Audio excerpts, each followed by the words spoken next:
Attention, please. The show starts in 10, 9, 8, 7, 6, 5,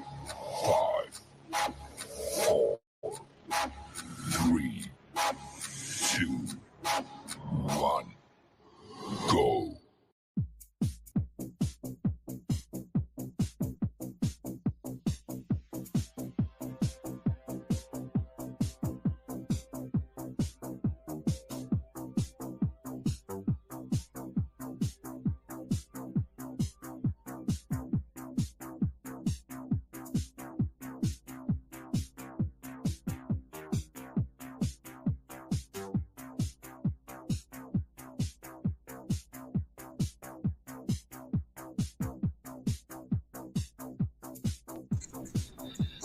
Ladies and gentlemen, boys and girls, and children of all ages, this is a special edition of B-Hawk Live. I am one of your hosts, Dirty. The other guy sitting next to me is Mr. Kung Pao himself, one and only. Say it, big guy. Who are you? I'm Big Daddy Ed. And if you notice, we have a special guest that is sitting there in the background already. Listen, I don't know if I'm excited or if I'm scared because he's a very, very large man and he's a very mean player when he played. And if I'm not mistaken, Daddy Ed, he played for your team, did he not? He sure did. And we might have to get into that too, but would you like to introduce our special guest for tonight, Ed? Daddy Ed, would you? I sure would. All right, well, take over, Daddy Ed. This individual started his career his college career at USC. Oh my God, are we going into? Oh yeah, we're going all in. I don't know how much time we have with the He got the Butkus Award. He played in the NFL for 8 seasons, 4 of which were with the Lions. Yeah, we moved on to something a little better with 2 years with the Vikings, followed by another year with the Rams, closing out his career with the Giants. And now he's with your St. Louis Battlehawks. No one more better to introduce at this point is the linebacker coach for the St. Louis Battlehawks, Mr. Chris Claiborne. Coach, welcome to the show. Thank you for joining us tonight. Can you hear us, Coach? Yeah, I can hear you. I was going to say a lot more, but he always rushes me all the time. No, man, I appreciate you guys having me on today. Really excited about how it went last week with the draft, and just being able to come on board this year has been a blessing for me. Well, okay, Coach, I'm glad you said that with the draft, everything that came up, right? Let's talk about it. You came in a few games. How many games into the season, Ed? I know you already know that. So he came out in week 3 when we was going to DC. Okay, yeah. So Coach, you came in week 3. Now you had let's talk about that. How was it coming in week 3? Not really able to get your guys that you would like or whatever, but what was that like coming in 3 weeks into the season and trying to recoach these guys into your type of philosophy? Well, I think I thought it was a great opportunity. Honestly, I really am appreciative of the opportunity, and I love the group I had. The guys in the room, great group of guys, and ultimately your mindset is whenever you work with players, whether high school, college, or pro, as the XFL is, you just want to help them get to where they want to get to and help them maximize their talent, and ultimately give as much knowledge as you can to the player in the position, and make sure that you keep the room calm and progressing. So what would you say coming in then? Was the overall strength and weaknesses of your linebacking core? Well, I think at the time, for us, we were just I just came in and assessed the players, just how they felt about what was going on, how things had been going on, and what they wanted to do and what they wanted to accomplish. But I think we needed to just continue to communicate. I think communicate was one, and getting depth on our drops. I think that was one of the things that I needed to work on, was just making sure that we got in our depth on our drops and helped the DBs when it came down to the passing game. And you said, just to follow up with that, you said as a player, I heard you several times say that the most important thing to you is your confidence, and the rest of it would take care of itself. Yeah, definitely making sure that those guys are comfortable in themselves and understanding the game plan and just trying to help them learn the nuances of the game. Uh, Again, when you've watched the game and played the game, you just try to pass on the knowledge, as much knowledge as you can, to the next group of guys.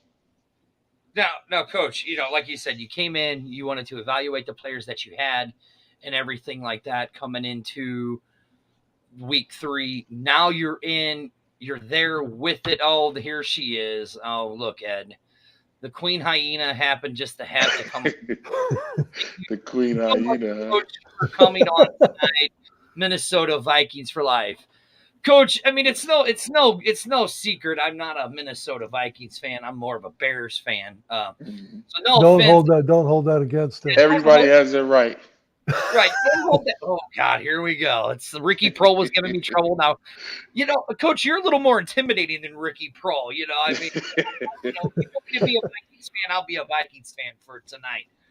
But I mean, so but let's get to it. Now you had that you're in the off season, right?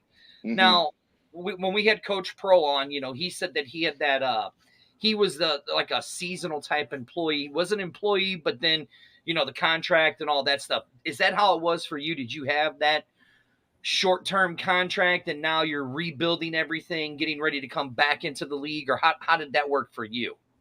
Well, I had just what you talking about before I got on with the Battlehawks. Yes. Yeah, well, I had just got done with college, so that February was the end of my contract in college. They had hired a new coach there at Arizona State, so he decided to go another way. So I was kind of waiting to see what was going to happen, and looking to see get the next opportunity. And this popped up. Dave Bowler gave me a call. Got a chance to talk to the head coach Anthony, and going to see what was happening. And they made it happen. And so I was excited, man. And then now coming around this off season, I'm just excited to be a part of the process from the beginning. Coach Donnie, Coach Glover, uh, Lil Devin, Abraham, those are just great guys I work with. So I'm looking forward to working with them a whole season. All right, now you talk about that. You come in and now you're getting to do the whole season. Hmm. What is the difference between coming in week 3 and now actually getting the whole off season to go to these showcases? Because we just had our HBC showcase, we just had our Atlanta showcase. Like, Hmm. what's that like? We just had our rookie draft. What is that? What has that process been for you so far?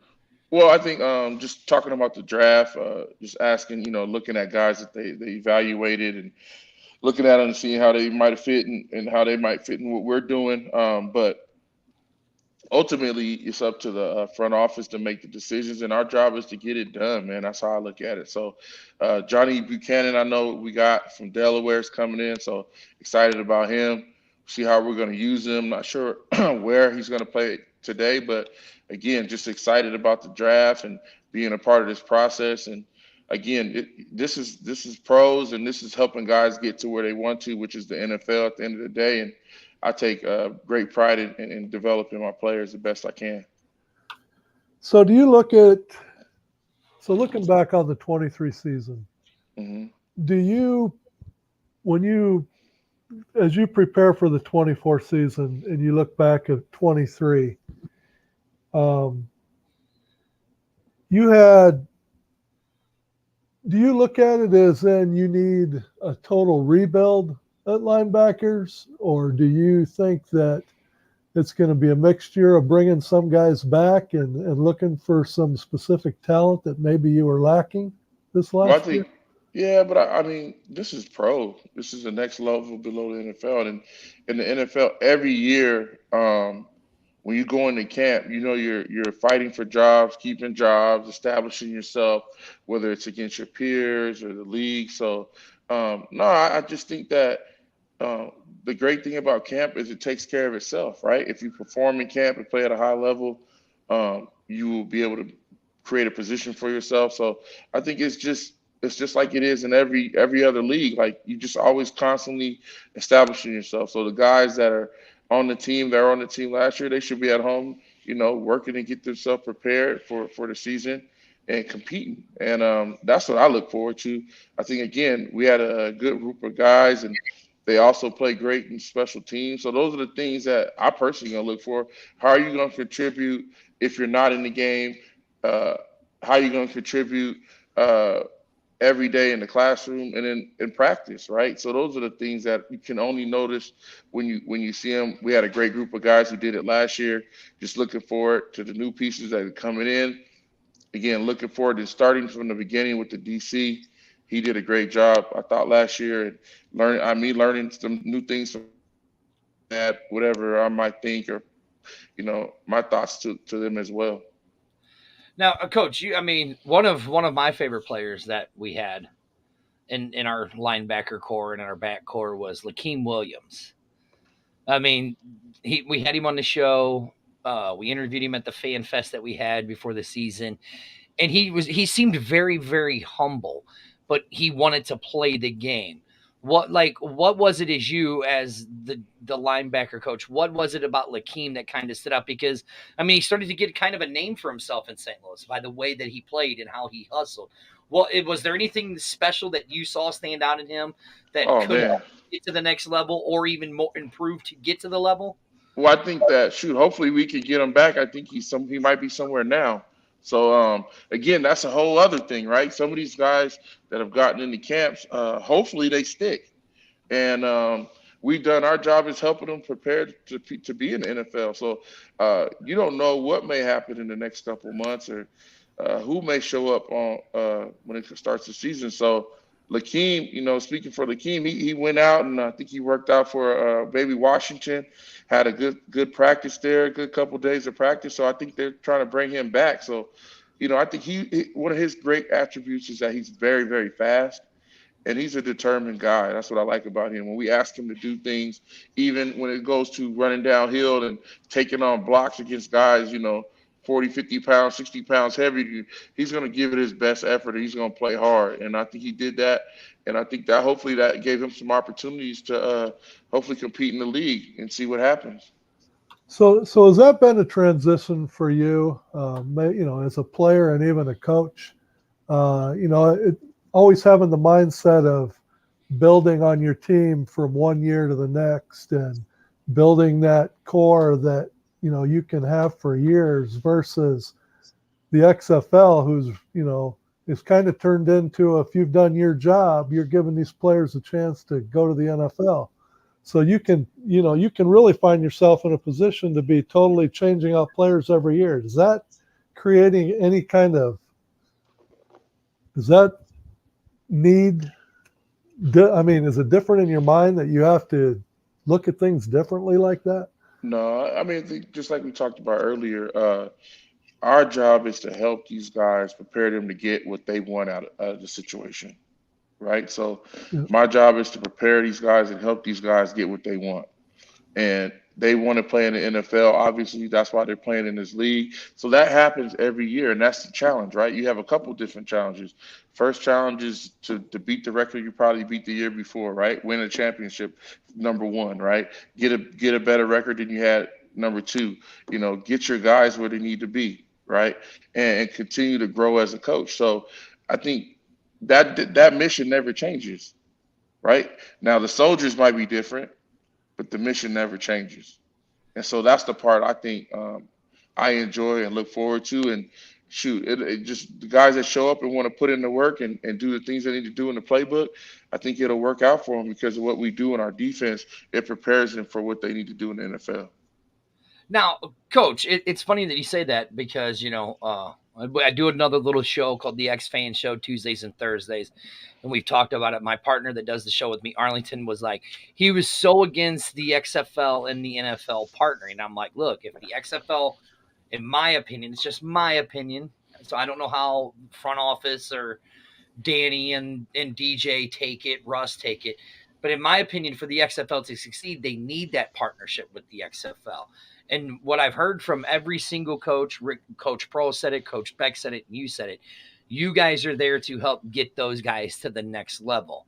Mhm. But in the long term, how do we build a superstar, or are we just saying no, we want to be like, or like, how are you looking at it? Because me, I would like, let's build one superstar and keep them.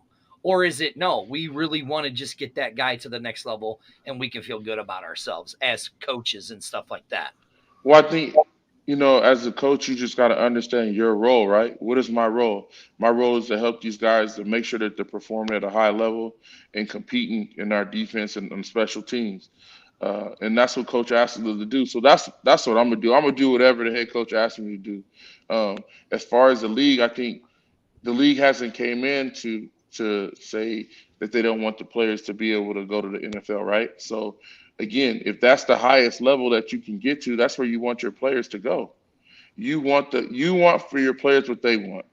So if they want to go to the NFL and play, then that's what you want for them. If they want to stay and play in the XFL, then that's what you want for them as well. So I think, I don't know anything about the politics or any of the other things and what people may be thinking, but ultimately when they come to us, they want to play in the NFL, and that's what I try to help them do, is try to reach their goal.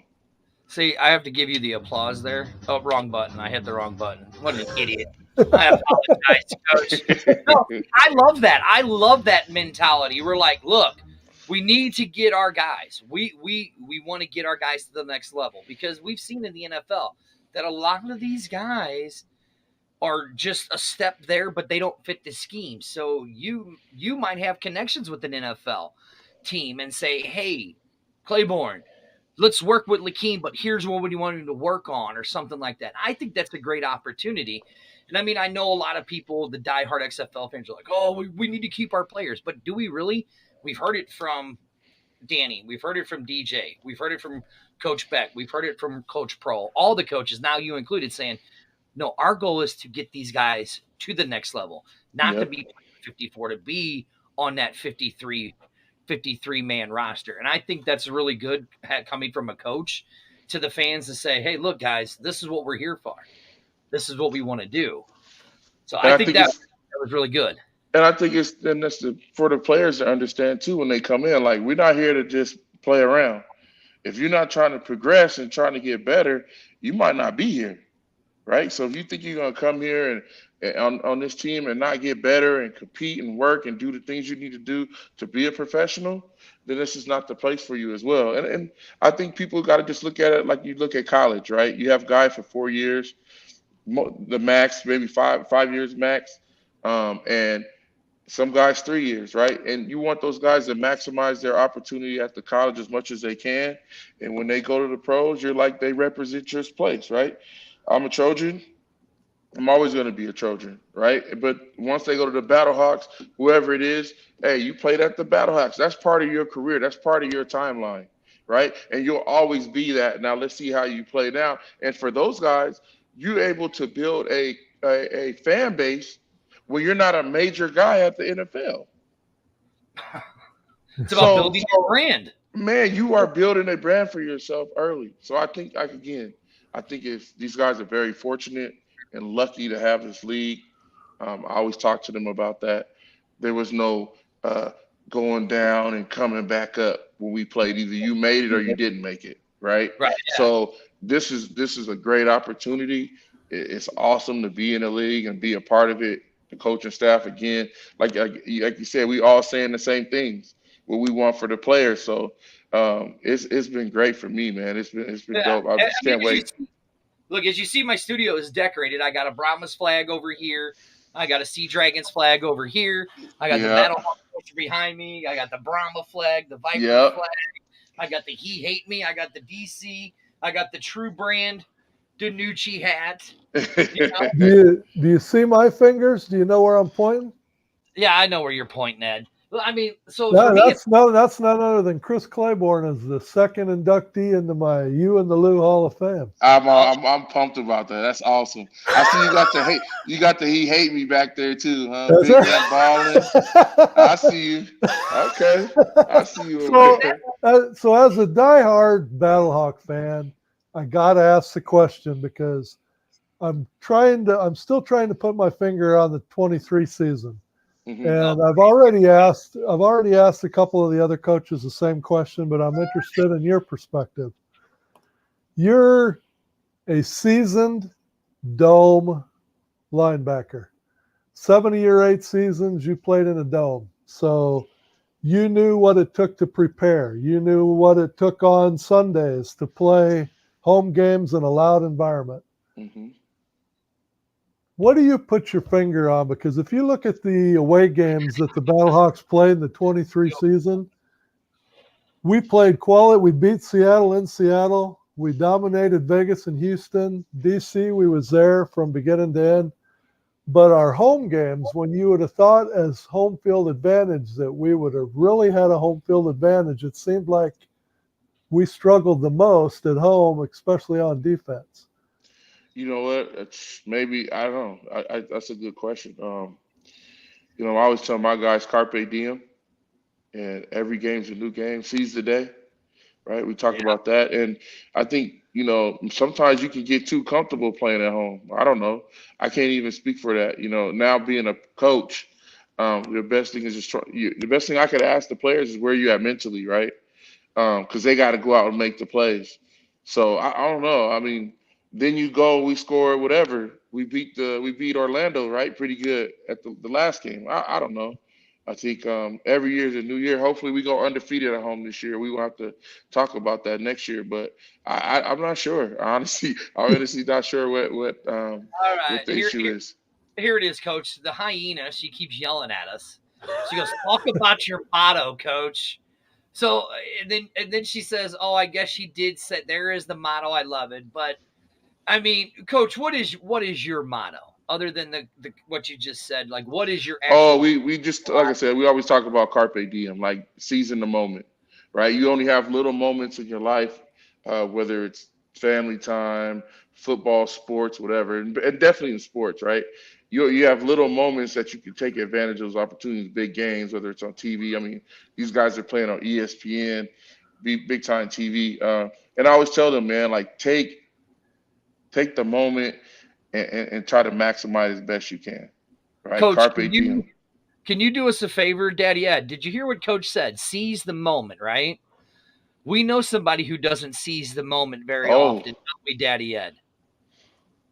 The Queen doesn't usually seize the moment. So Uh-oh. can you just reiterate? No, I'm not jumping in that one. Reiterate to the Queen. Look at you trying to To get me. I'm glad seize you the, forewarned me. You get me in trouble, man. no, we had to deal with her on Wednesday, Coach, and she just goes crazy. So you just tell her, say, Amanda, seize the moment, live for the moment. Just tell her, and then that'll relax her for us, won't it, Ed? Yeah. Yeah, just tell her, Yeah, Coach. you probably already know that the reason I'm called Daddy Ed is because Amanda's my daughter, right? Mm-hmm. So we will go into that. You don't have enough time to go into all the trials Yeah, and it's a long tribulations story. of that. But now the Queen does say something right here. She goes, "Don't T-step." Explain what the T-step. Why we don't T-step. Well, I have it. I mean, it's a part of the game for the defensive backs mostly, but I try to teach the guys the bicycle, we call it, where you turn your feet over so that you can transition faster. I found over the years that it's been easier on their legs and Achilles, and to make those adjustments in their game. But it's just a preference of style how the guys break. All right, here's another question. This is from Jersey the King. We were talking about the fans, or the players wanting to be stars, but he said, Coach, what about the players who want to be stars in the XFL but not worried about making it to the league? I mean, I Oh my think I God, think guys like Josh Gordon, who would because he's who already would? been to the league. He doesn't Yeah. really want. I think, I mean, again, they're fortunate to have a league that gives you that opportunity. So if that's the case, I think it's dope. I mean, the fans are dope. I think it's great. You have great fans, man. Like we have great fans at the Battlehawks. So if that's not a thing for you and you're not worried about it, man, I think it works, right? You're getting exactly what you want, right? And so it's actually giving you options, which again, before your only option at the time was to go to Canada, play in Canada. You get to Mm-hmm. play on U.S. soil in front of your family. And if you want to go to the NFL and that opportunity presents itself, you can go, or you can stay, come back another year and compete again. So I think um, it's awesome, man. I think whatever they've established here has been awesome. See, I love his passion. I love his passion because that's what I did. That's why I started this show way back 5 years ago with the Hmm. XFL was about the passion and about the fans. No. And speaking of the fans, I mean, they keep chiming in. I'm kind of looking at questions and stuff like to see which ones are good. But my question: you played in the NFL, you played in some loud stadiums, Hmm. right? How did the Battle Dome compare to some of the NFL? I mean, you said you were a Trojan. You played for some loud stadiums there. How did the Battle Dome compare to the USC playing days and your NFL playing days? Where would you compare the Battle Dome Look, at? the fans were incredible this year, man. I'm gonna tell you, from the time we got off the bus to walking into the stadium, I thought it was incredible what these guys got. And if you didn't come from a big time college at the time, you got that feel and experience of it. If you did, because the NFL at times is not like college. And that's what I think is also great. The XFL is like a mix of college and the NFL. So those guys, man, got to see it. Like, man, the excitement, how hyped it was before the game. Man, I was like, man, these dudes are very fortunate, and again, I think it's an awesome situation that they built, especially with St. Louis. St. Louis definitely is the loudest I've seen, and definitely been special. DC is up there pretty tough too, but St. Louis is definitely number one. Now Oh, I okay. Go so on, now Ed. so so now talking to Kevin Atkins was talking about the crowd noise, and I tried to find a stadium that was pretty comparable to 35,000 fans or so, and Fresno State, where he played his college ball. Hmm. When I talked to him about the crowd noise, he said a lot about that it was equal to some of their biggest rivalry games they had at Fresno.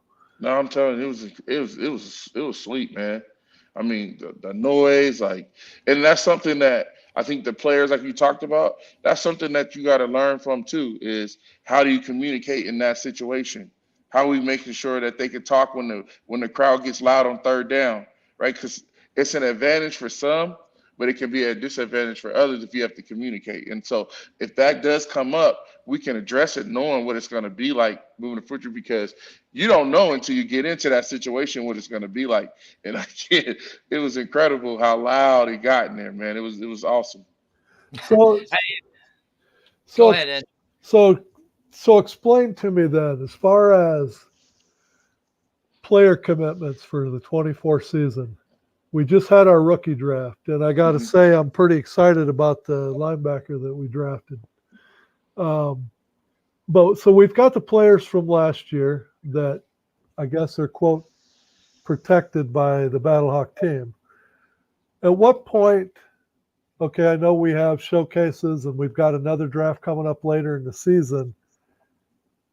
Is it basically just the players that you have under contract from the 23 season, the rookie draft, and then anybody you draft in the showcase to get to your 90 players? The whole group goes to your camp, and then whoever survives, survives? Or is there some that have a built in advantage over the others? Oh yeah, I don't want to. I can't even speak on that. I personally don't know. I just know that I think camp starts with 91 guys.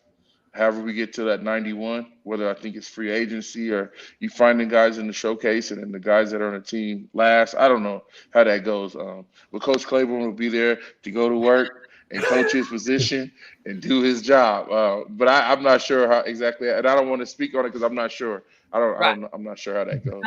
I like how you talk about camp, and I'm gonna actually combine these two questions.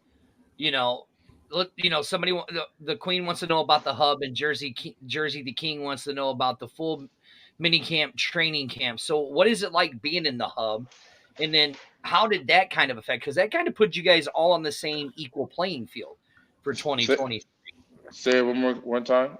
So the Queen wants to know what it's like being in the hub. Let's talk about the hub. What was it like being in one centralized location in the Oh.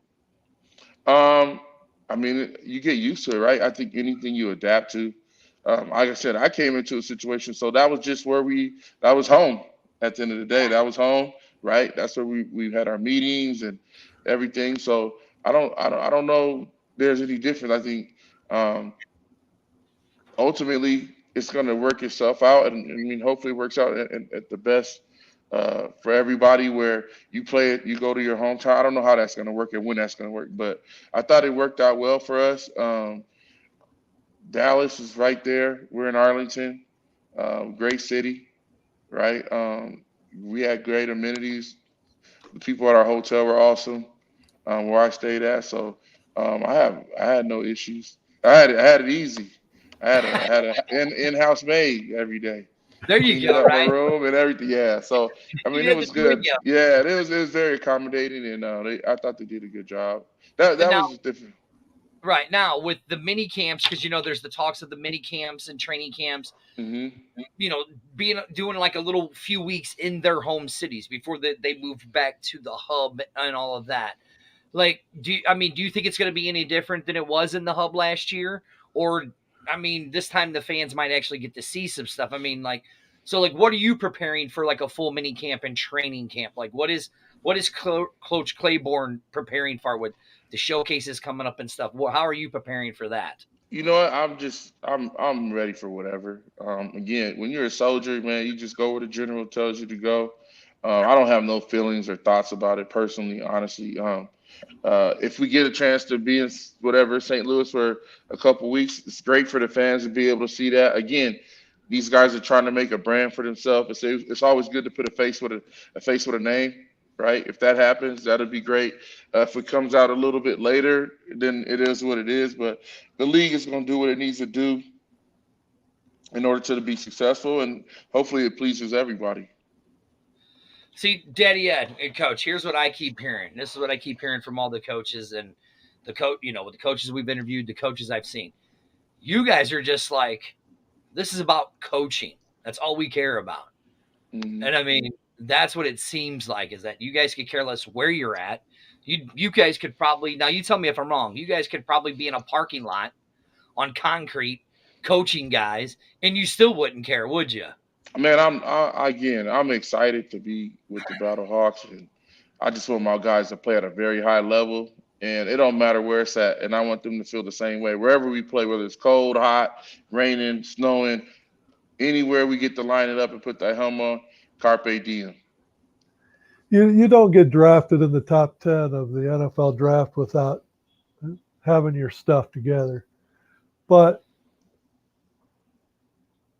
now that you've been a coach for a while, is there anything that you draw on as a coach and had any of those moments where you go, if I would only had this perspective as a player, I could have been even better?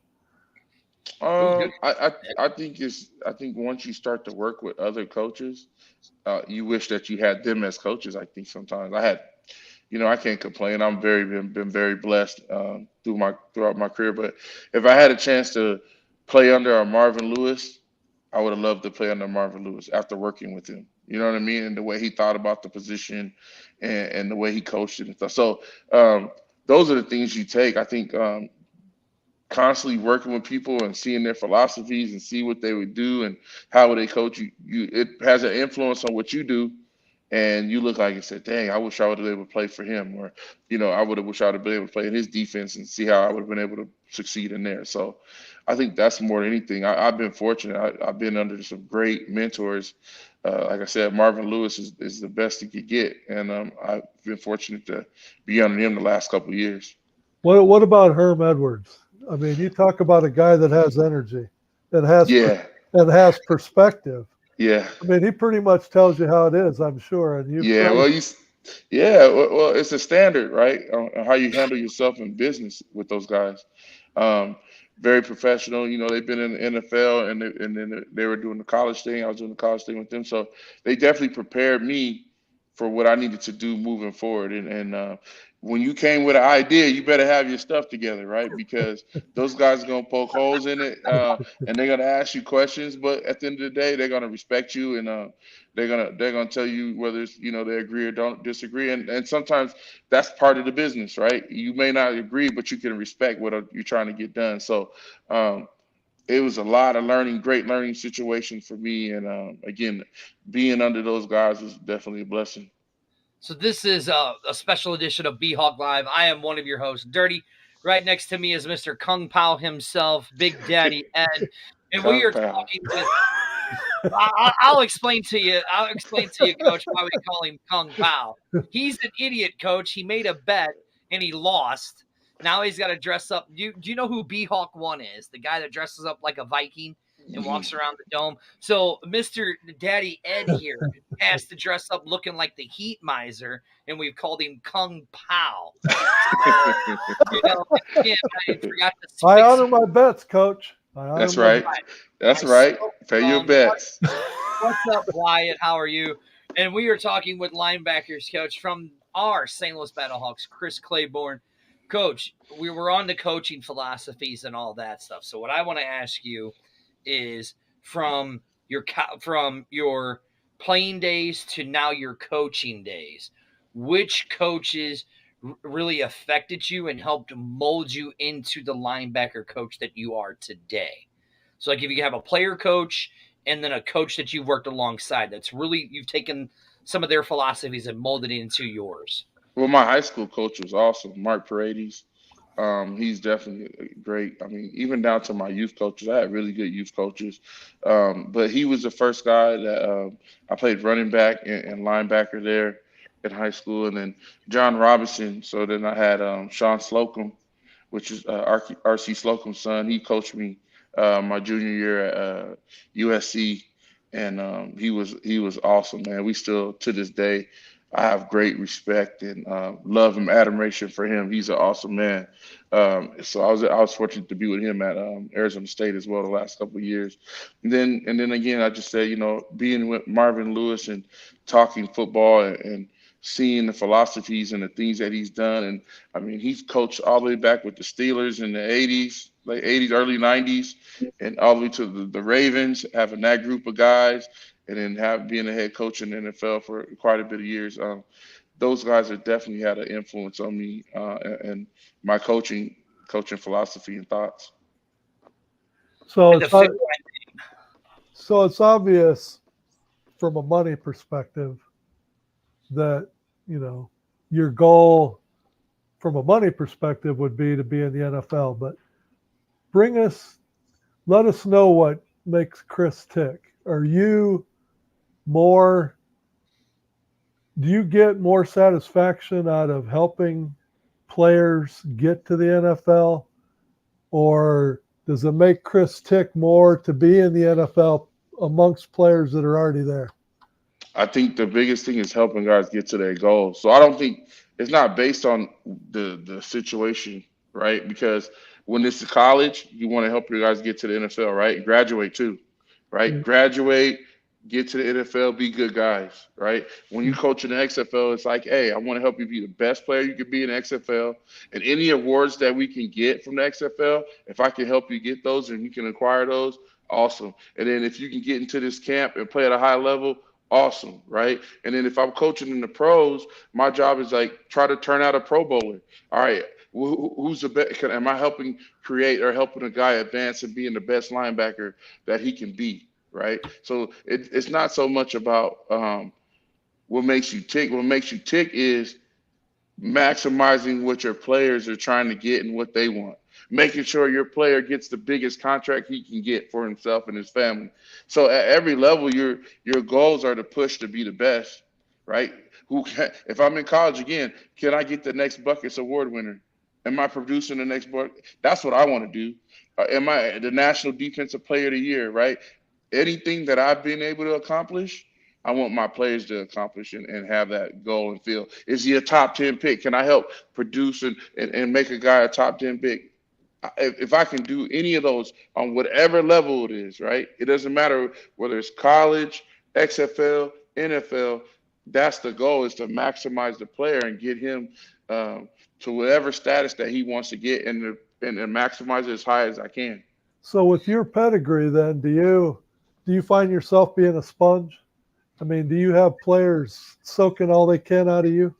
I think you do. You got to establish trust with them too. I think the first thing is establishing a relationship with your players, and it don't have to be like a buddy friendship. It's about respect, right? And respecting that we're both trying to get the most out of this situation, and that there's going to be times I'm going to push you or say certain things to you to get what I want out of the situation. right? Still care for you as a person, but I got to maximize you as a player. And that's what the head coach is expecting me to do, as well as the GM and whoever else is looking at us. I need to maximize my group. And that's the number one goal. Now, Coach, here's what I keep hearing through this interview. It's you're talking about maximizing the player, getting their talent out of them, maximizing, making them better than they were the day before. Like where did that get instilled at you? Where at in your career did that get instilled into you? Because that's what it seems like that you're preaching. And for me, I mean, I've coached baseball, but not at a level you have. But that's kind of what I've always said to my kids is maximize every single play, maximize yourself. Like, where was that instilled into you that you're passing that on to all of these other guys that you're coaching? Like, when did that come? Where did that come from for you? Well, I think I always wanted to be the best I could be. I'm always being competitive. And now as a coach, what you lose as far as being out as a player, right? You try to instill your guys mentality wise. So you try to push that mentality that not only am I wanting you to be the best, I want to be the best, right? In order for us to both win, we got to do it together, right? We got to want to compete and play together, right? Coach is going to be on the sideline again, yelling, saying things, getting on your butt at times when it comes to getting off the sideline, but he has my best interest. I know he wants me to maximize it. And so when you're like that every day and consistently, and then, I've been fortunate to acquire and be, all these things and have these certain things and play in the NFL for 8 years. But at the end of the day, just being humble, you realize it's not about you. It's about the player. And the more that the players understand that you care, the harder I think they'll play for you. Now, They hold need on, to know and that you care first. right, because that's kind of how this show started. Me and Arlington, and at first, back in 2020, I wasn't very humble. But then when Mhm. 2023 came around, no, I mean, I really wasn't. But when 2023 became around, I started to become more humble because I was hearing from my peers of other people who do shows like this saying, we started this because of you. And so now it's like you said, okay, I've been doing this for so long. Now I'm passing on. That's why I brought Ed on to the show because he was a fan. I'd met him hundreds of times at events, and he knew what he was talking about. And then that's how I met the Queen Hyena, Amanda, at events and stuff. So I was like, this show's about the fans, so I'm going to bring fans on and Mhm. have them as my co-host with me. And you're right. It's about being humble and it's about pushing yourself just to better yourself every single day. And Right. that's what I try to teach my kids playing baseball. But, at 8 years old, they don't really learn, they're not really learning a whole lot. Right. But At 8, like they're competing, right? Because there's days like they're 8 years old and that plane is going over practice and they're like, you're yeah, like, hey, just stay want to take a baseball focused. bat and throw it out there at 'em. Right. You can't do that anymore, Right. though. So You know, it's just it's always little lessons, even whether it's talking about competing for them or how they finish or whatever it may be. It's just little lessons that you grab along the way that honestly you don't realize that accumulate to certain things or who you are over time, right? yeah, Where there's good things instilled in you or bad things instilled in you, you see it in people over time, and it's like where'd that come from? Whether it's good or bad, it came from somewhere. okay, so now you say that, talking about maximizing a player and their potential. You don't have to name the player or anything like that. But was there one player that you knew that had the potential but wasn't maximizing it? And how did you get that player to do that? You don't have to mention the Um, name, but do you have a player in mind? yeah, I have a player, right? I mean, yeah, I mean, I don't know. I think it's till you reach your full goal. It's every player, I guess. I don't know. I would just say that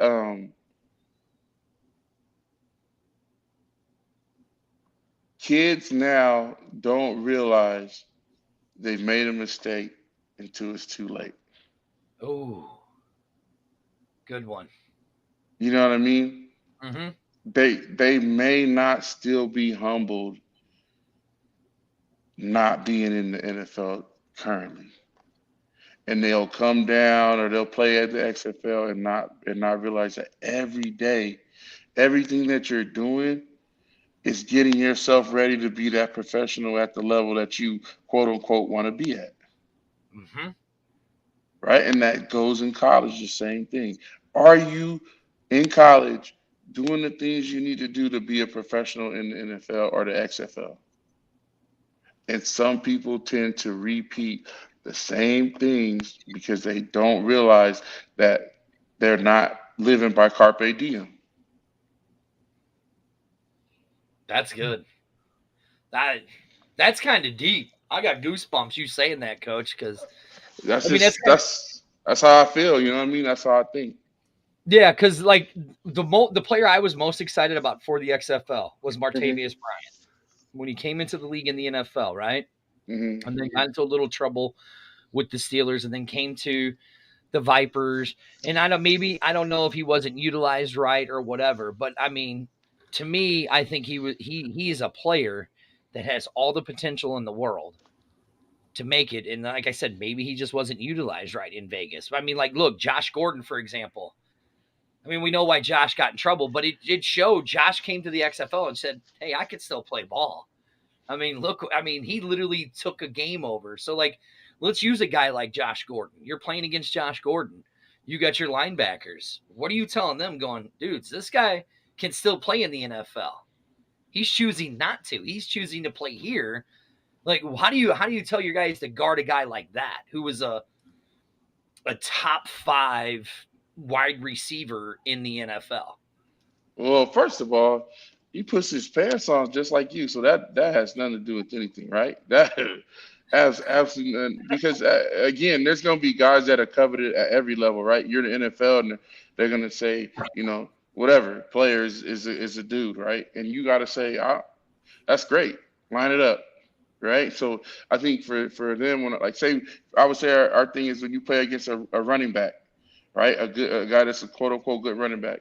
Your mentality is to go shut him down, right? And so and you go and when you not only do you shut him down as far as rushing yards and stuff, but it's when you hit him, people realize that damn, you could play at the same level or higher than that guy. So it's a mentality that you try to preach. It's not so much about the person because those are just numbers, jerseys with numbers on them. But when you're playing, you want to be respected by your peers for how you play the game. That's what you want. And people are going to have their opinions and things like that, right? And like you said, maybe people didn't use Martavius Bryant right. I don't know. Fans will be fans. People will have opinions. That's just a part of this thing, right? But the other thing is when your peers see you, how much do they respect the way you play the game and how you play? And that's what matters. When you see people 10, 20 years later and they go, damn, you're one of the hardest hitting dudes I've ever played against. It feels good. Just man stuff, right? Just being men. Like you love to hear that. Oh man, Big Daddy, you was a cold player, man. You was a hell of a coach. It doesn't matter how long ago it happened, right? To hear that Yeah. Hmm. is a beautiful thing, right? So that's what it's about.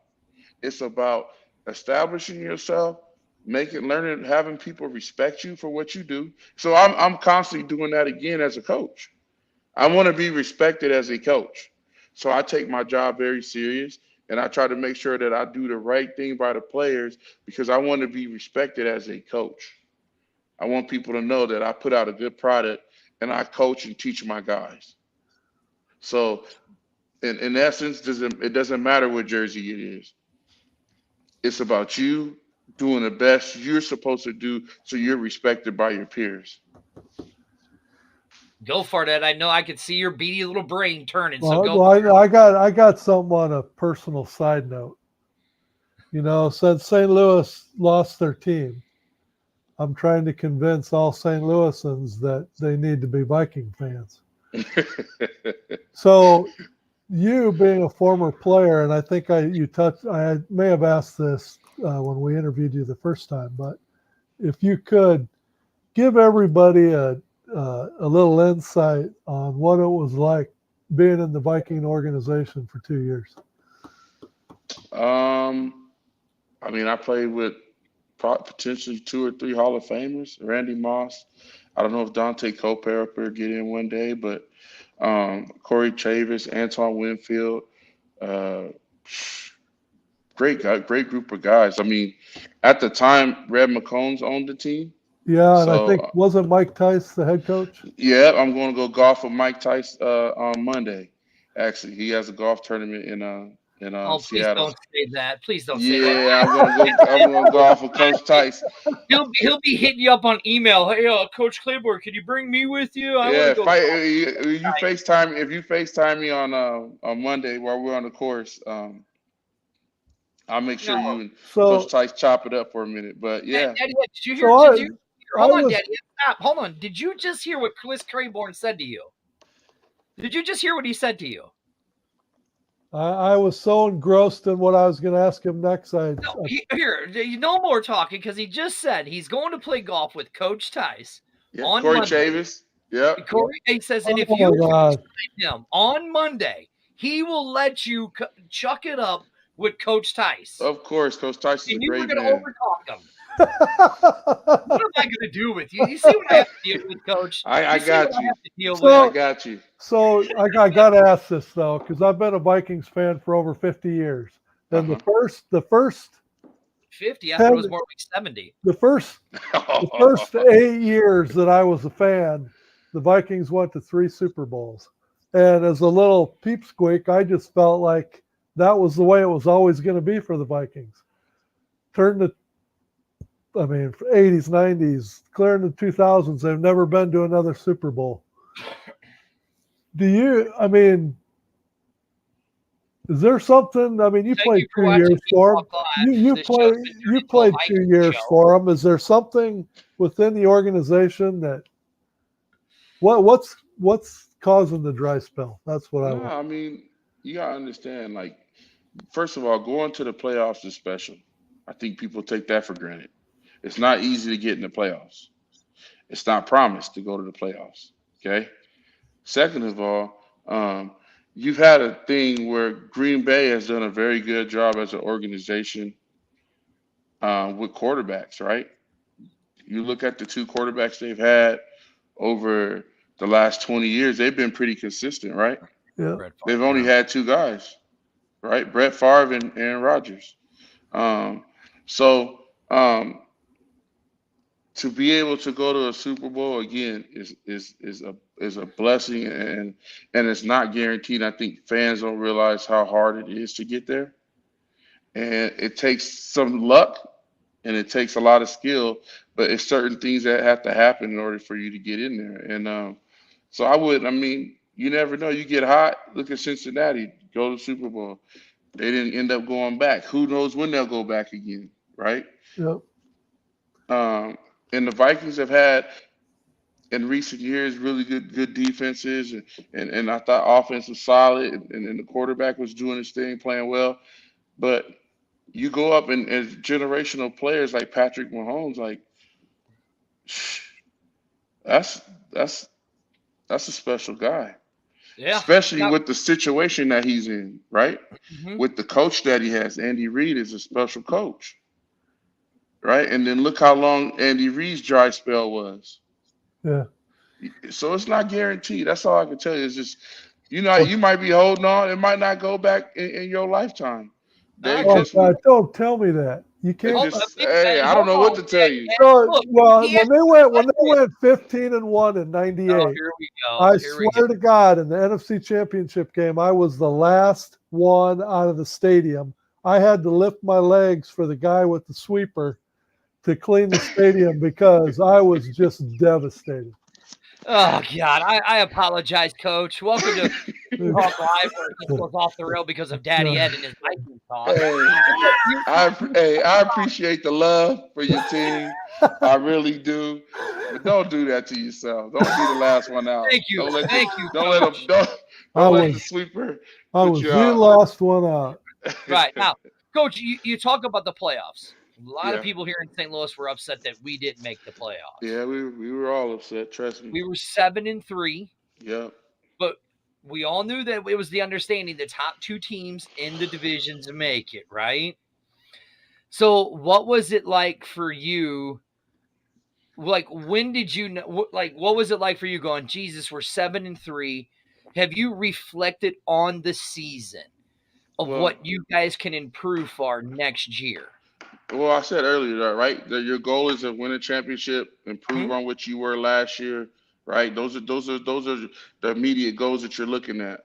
But the other thing is, dude, when you have a chance to seal your fate, right? Mhm. You can't mess around. Yeah. See, and Coach Beck said the exact same thing. He goes, "We did it to ourselves. We could have won it week 9, but we Over. did it to ourselves." He Come goes, on, "We did man. it It's to ourselves, it's right?" it's deliver. It's over. You Right. go Yeah. handle your business, and it's absolutely over. And we were playing good ball that last week versus Orlando, and we were getting Mhm. some guys back healthy. But again, man, you just don't put yourself in that situation, and you don't have to worry about it. It Yeah. just that's the bottom line. Yeah. Yeah, Yeah. it's the Now, bottom Coach, line. we could sit here for hours talking to you XFL. I know you're a busy guy. Amanda did want to say this. She goes, thank you so much for coming on the show, Coach, and for all your time." She goes, my dad can't get enough of you. Her apologies."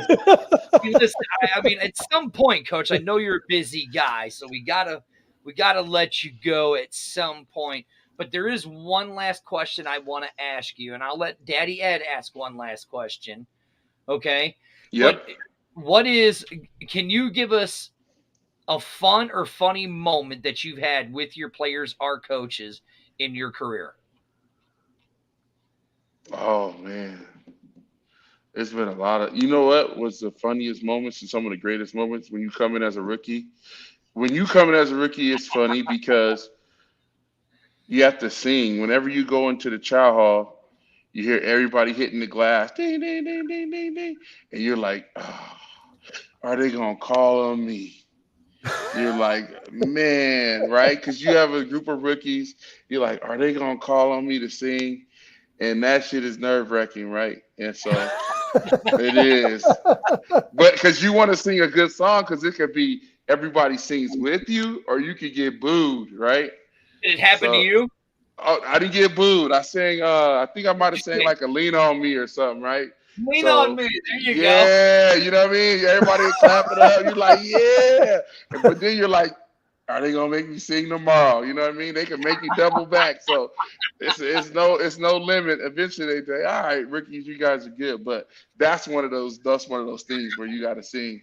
You're like, dang, you got to sit on the chair and sit up and sing. So yeah, it's interesting, All right, this funny. is B Hawk Live.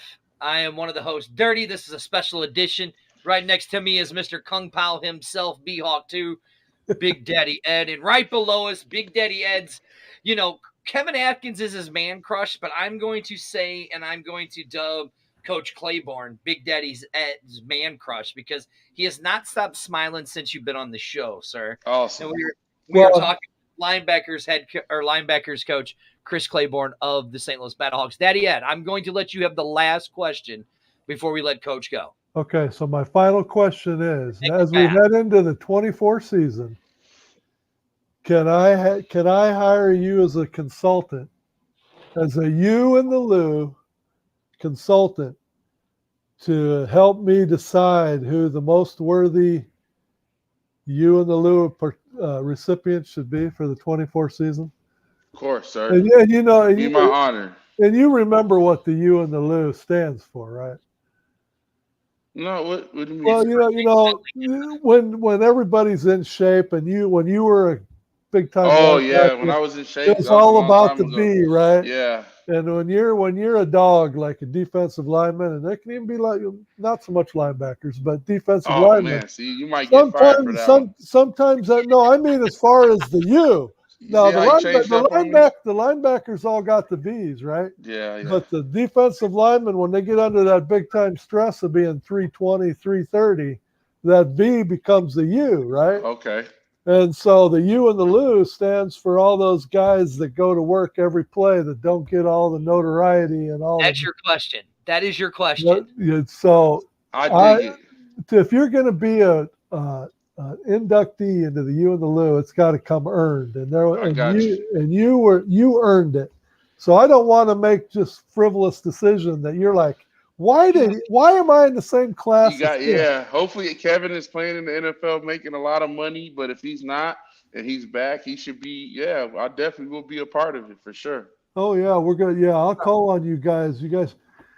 Kevin Atkins is still trying to get me to wear the red boots on game day, and I just Red boots. Tell him yeah. red doesn't go with blue like that. So there ain't no But red he in our didn't uniform. care. He said I should wear the red boots anyway. But All right, Tell Daddy him Ed, to wear red boots on game day and see what can happens. we let Coach go? That was really your question? yeah, I want him to be happy because Oh, we want to bring him back on. So I want him to want to come back on. yeah.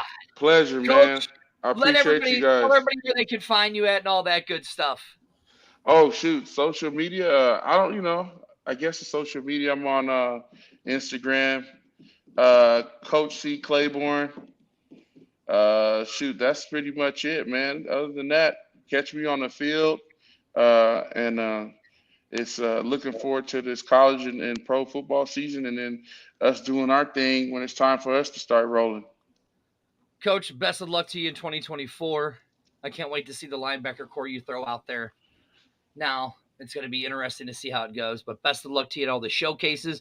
And I hope to see you July 7th at the showcase here in St. Louis at Missouri Baptist. Yes, sir. Fight on.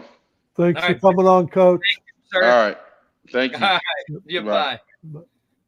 Daddy Ed, I've never seen you glow so much in my life over a grown man. Well, you got to remember when I played football, I was a linebacker. So Wait, hold on. so when you look at Chris Claiborne, if Hold on. you look back at Clock his for a second. if you Stop look the back clock at for a his second. fighting When days, did you play linebacker? Are we talking like the 1930s, 1940s? hey, just because I had a leather helmet on, don't be going there. No, I was linebacker, I was running back, offensive line, wherever they needed me. I kicked. Look, You see, name it. Jersey the King. Jersey the King said right here, Daddy Ed was crushing hard. So, so it's just obviously these guys have obtained a level that I could only wished Right, to yeah, ever exactly. get to. So to actually get to talk to these guys when they're in the NFL, so many of the NFL players won't give you the time of day. So to actually get a chance, even if it's after he played and he's a coach now, to actually talk football with these guys is just awesome. All right, the Queen said he was even a cheerleader in the powder puff game. Oh yeah, I Yeah. won. You know what I won doing? What? I had a cheerleading outfit on with the whole skirt and everything, right? Uh-huh. I had them spell, give me an E, give me an A. And I said, what's that spell? When I lifted up my skirt, it said eat me across it. This is B-Hawk Live. And I won the powder puff cheerleading contest with that, only to find out the next day that the superintendent almost suspended me, but from the football team. But that's no shit. You really think so? yeah. So I don't know Jersey, why. How can you win a contest when you have adults in the crowd and then turn around the next day and try and threaten suspension? Yeah. Here, Jersey King wants to know, Big Daddy Ed, have you ever thought about coaching? I coached my daughter, and that was enough to instill in my head that maybe wasn't the best option for me. I would love to coach. I would love to coach if I could do it all over again. Before we go and we wrap all this up, here's the thing that I took out of this interview with Coach Claiborne, because I wasn't able to get down there with you guys when you interviewed him the first time. We had some technical difficulties the first time we interviewed him, but it was his passion for coaching. Like, you could tell that he took the passion that he had when he was playing and put it into coaching. It was about you seize every single moment. Don't live for the people can't do that. Right. Some players just can't make that transition because they either play or they don't want to have anything to do with it. Right. He was like, you don't live in the past. You don't look for the future. You play for that moment. You live for that moment right there because you can't get it back. And I think, like here, like Kevin said here, he goes, he was amazing. He kept it real. And I just thought that was really interesting that's what he emphasized was seize the moment, seize it. Because you can't take it, you can't reverse the moment, and you can't look forward to the moment. It's because you're in that moment right now. I don't know. To me, that was just, I don't know. I really liked that. Like, what was your thing that you took out of that interview, other than man crushing on him? Yeah, I was gonna say he's just a good dude. He's Mhm. just laid back, and he's going to tell you. He's going to tell you like it is, whether you want to hear it or not. And I just kind of think it's invaluable. Now, a lot of coaches are former players, Mm-hmm. but to have somebody of his caliber that basically, like I said, I think he was drafted number 9 overall in the NFL. Mm-hmm. Yeah. Buckus Award winner. I mean, he was the guy. To have somebody like that at your disposal as a player that's trying to get to that next level, to me, is just invaluable. Unbelievable. Unbelievable. Well, Daddy Ed, we got a very big week ahead of us this week. Tomorrow is the X Fan Show at 11 o'clock Central Standard Time with me in Arlington. And then Wednesday night, it is The Crew. We are back together with B-Hawk Live with myself, Daddy Ed, and maybe Amanda might join us. Am I right, Ed? She might join us. She does Yeah. a very quiet Wednesday for us, won't it? Yeah, I mean, yeah. Right, yeah, because we're going to talk about the draft. We would have another 10, 15 minutes of content if she was here, because we'd be going back and forth with her. But, Right, yeah. Was able to stay on point. We were amazing. We were to stay on point because she wasn't here distracting. Yeah. Being distracting. Am I right? Yeah, Maybe we are on B-Hawk Live. We are looking for a new third co-host. You can send your emails to all I can say is never give her the ability to jump in on us, because see, we can do this and don't have to worry about her kicking us off. See, right? Yeah, exactly. We don't have to worry about any of that. All right, Big Daddy Ed. Well, I will see you Wednesday. Thank you guys for joining us. We just had Chris Claiborne. If you missed the interview, oh boy, yeah. So, with that being said, Daddy Ed, let's hope I make it till Wednesday. Let's hope I make it. But with that being said, thank you guys for joining us. I will see you tomorrow. X Fan Show, 11 o'clock East Central Time. Big Daddy Ed will be back with me this Wednesday, 8 o'clock Central Standard Time for B-Hawk Live. With that being said, Daddy Ed, you want to say anything to the people? I just screwed the pooch on one day past Father's Day. She went from worshiping me to now she's calling me all kind of names on the comment. I know. line, so. I see that. What are you going to do? You're in trouble, Big Daddy Ed. We'll see you guys.